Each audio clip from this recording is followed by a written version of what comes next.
On the way back from Lewis's funeral, my mom told me to start packing. She waited until the day before we left to tell Edie. I'm not sure if she wanted to make it easier or harder.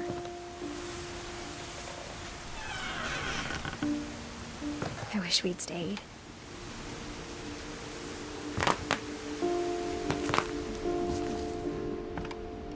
But I understand why we left.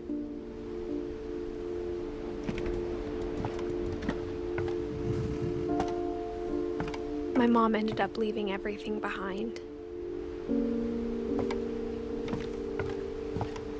What happened that night had been coming for a long time. Maybe it should have come sooner.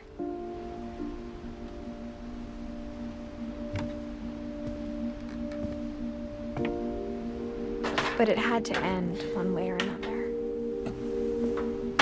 All that's left now is to tell you about that last night.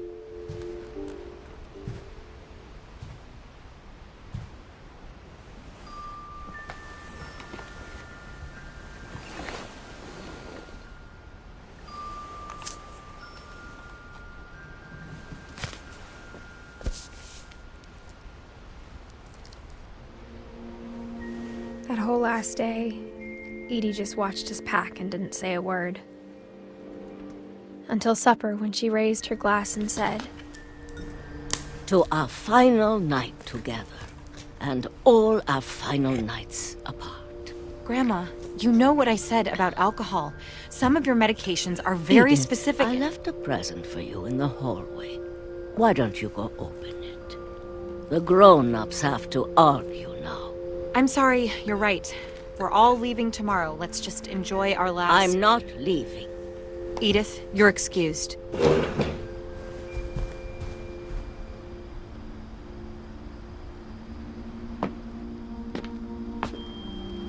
the power had been shut off that morning, but Edie always had plenty of candles.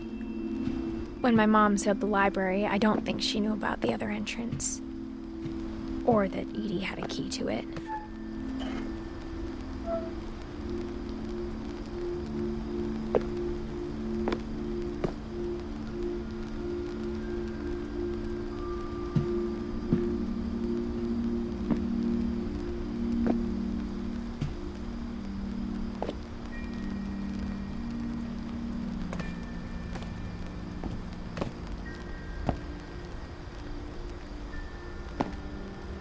That thing you're afraid of isn't going to end when you leave the house.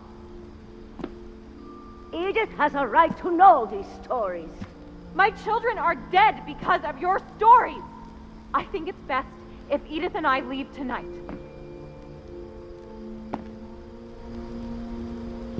We'll have the nursing home send a van for you in the morning, okay? Dear Edith, there's so many stories I wish I could tell you, but there's only time for one. This is about what happened on the night you were born. That night, the tide went way, way out. It was the first and last time I ever saw the old house aground. There'd been an earthquake out in the middle of the ocean. They called it the lowest tide in 1,000 years. God, it smelled awful. You know, I've seen that house every day of my life.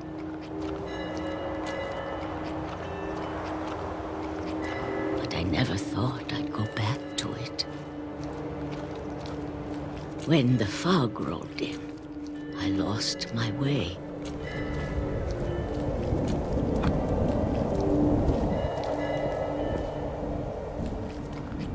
I got turned around.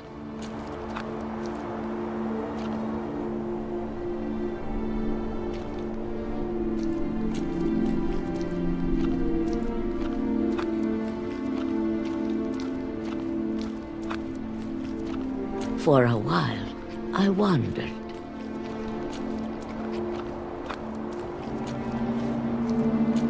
I started seeing things.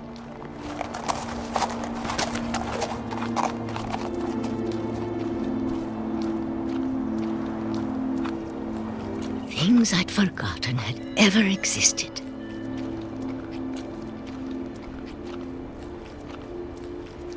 But when I saw them, they felt like old friends. That night, a lot of things came back to me.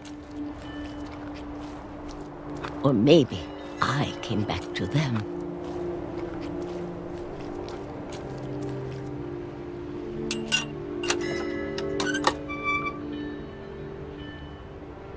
Things I can't explain, but that I need you to try and... Edith, what are you doing in here?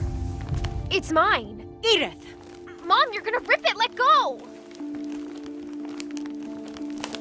I kicked and screamed, but Mom dragged me to the car.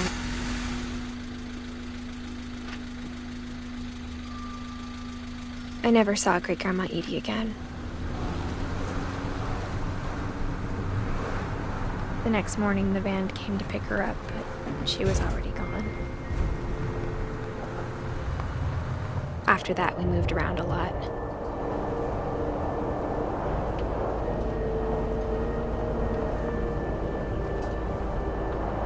We both tried to make the best of it.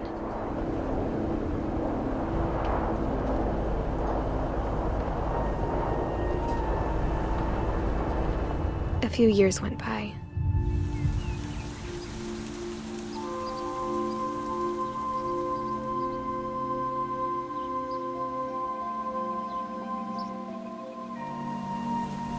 My mom didn't like to talk about it, but she started getting sick a lot.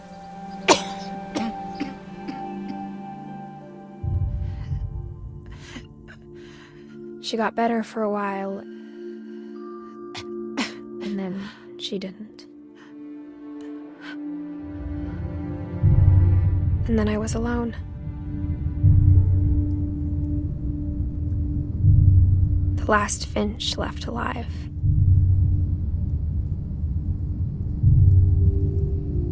Until I found out about you.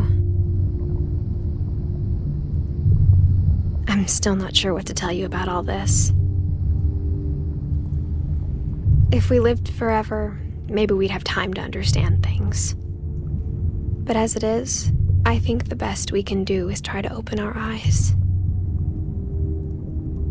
And appreciate how strange and brief all of this is.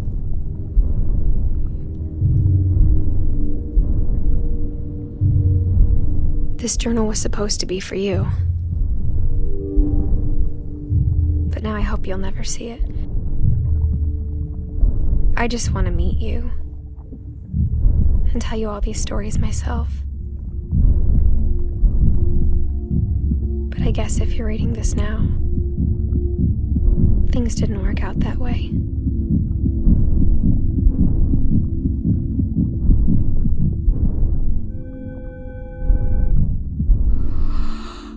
This is where your story begins. I'm sorry I won't be there to see it. It's a lot to ask, but I don't want you to be sad that I'm gone. I want you to be amazed that any of us ever had a chance to be here at all. Good luck.